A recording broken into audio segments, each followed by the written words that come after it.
se aseguraba que en este año íbamos a estar produciendo 3 millones de barriles diarios.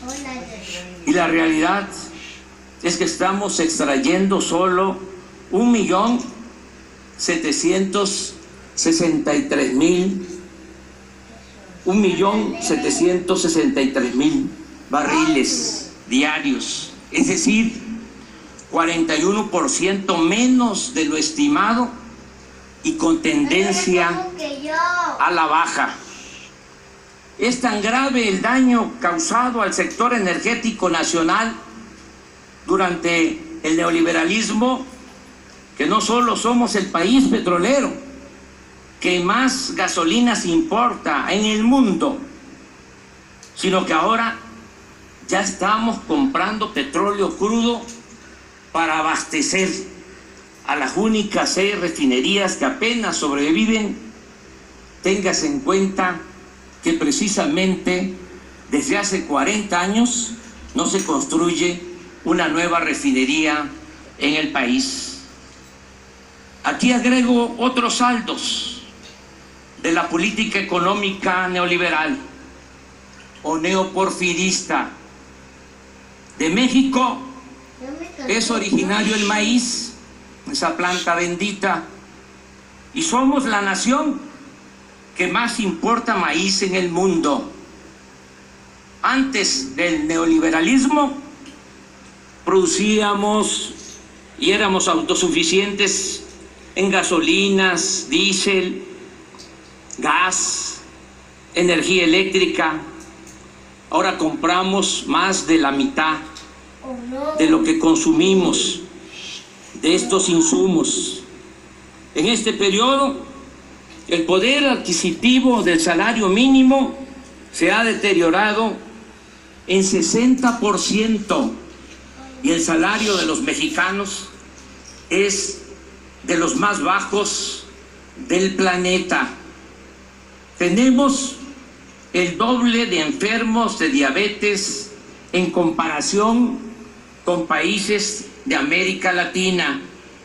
Durante el periodo neoliberal nos convertimos en el segundo país del mundo con mayor migración.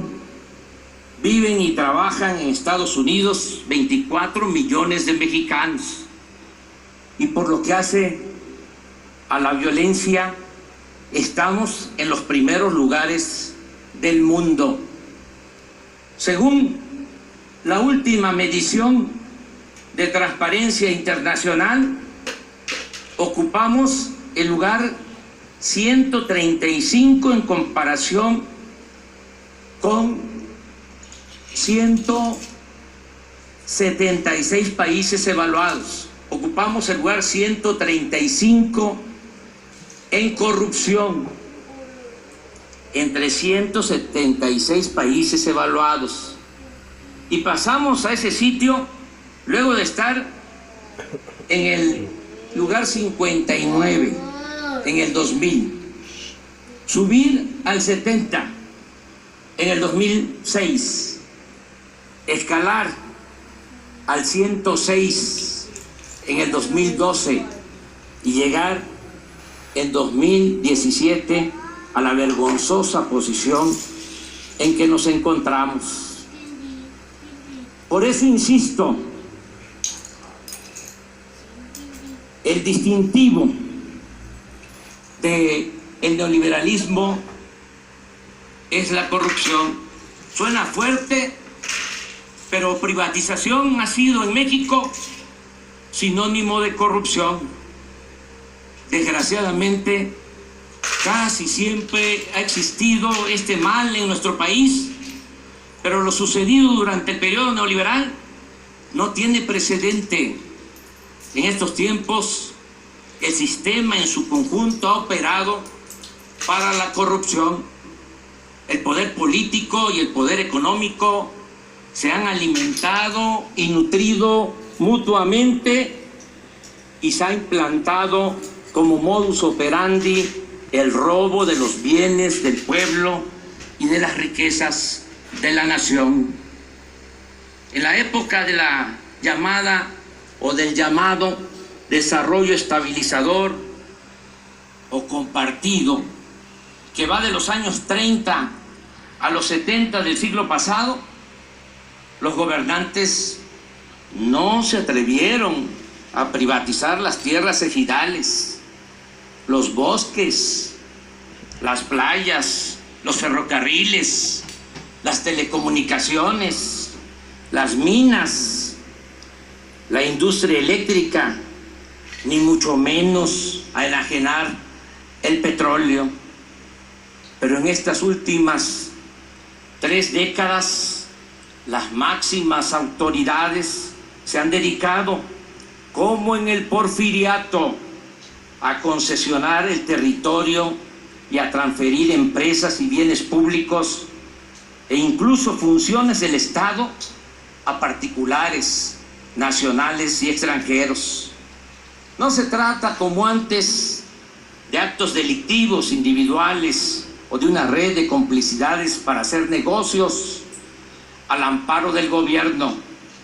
En el periodo neoliberal, la corrupción se convirtió en la principal función del poder político.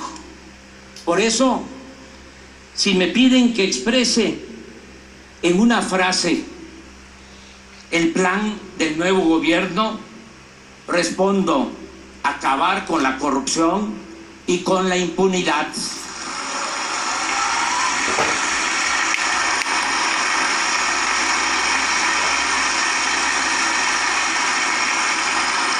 Pero al contrario de lo que pudiera suponerse, esta nueva etapa la vamos a iniciar sin perseguir a nadie, porque no apostamos al circo y a la simulación.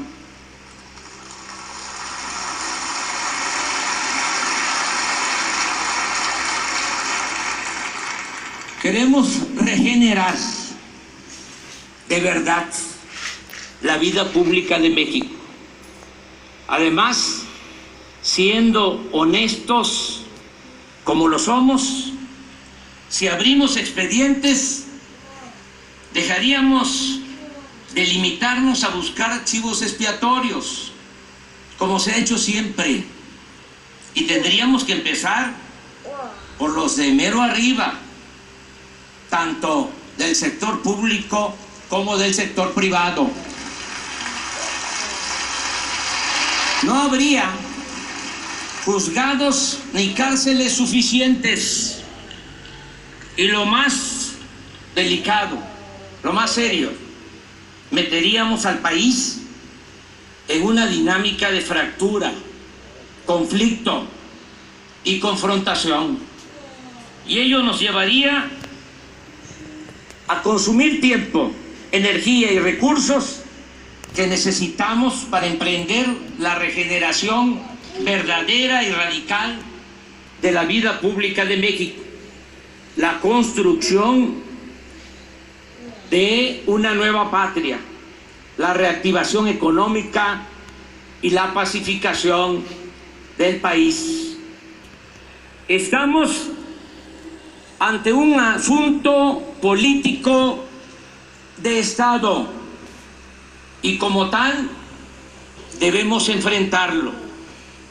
Mi postura al respecto la definí con toda claridad desde la campaña. Dije que no es mi fuerte la venganza y que, si bien no olvido, sí soy partidario del perdón y la indulgencia.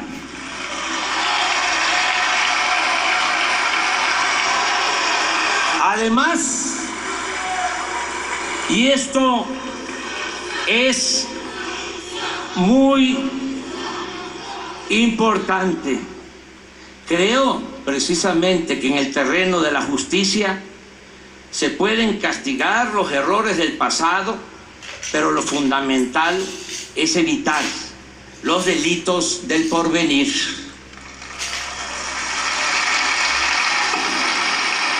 En consecuencia, propongo al pueblo de México que pongamos un punto final a esta horrible historia y mejor empecemos de nuevo.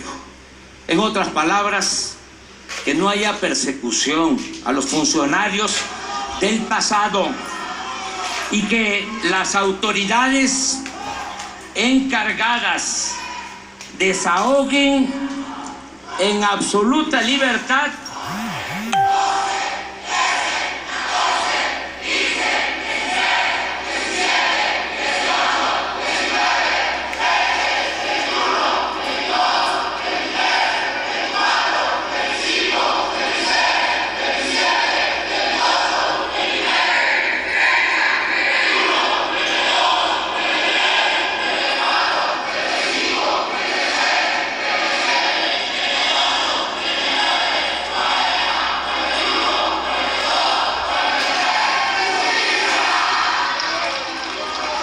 que las autoridades encargadas desahoguen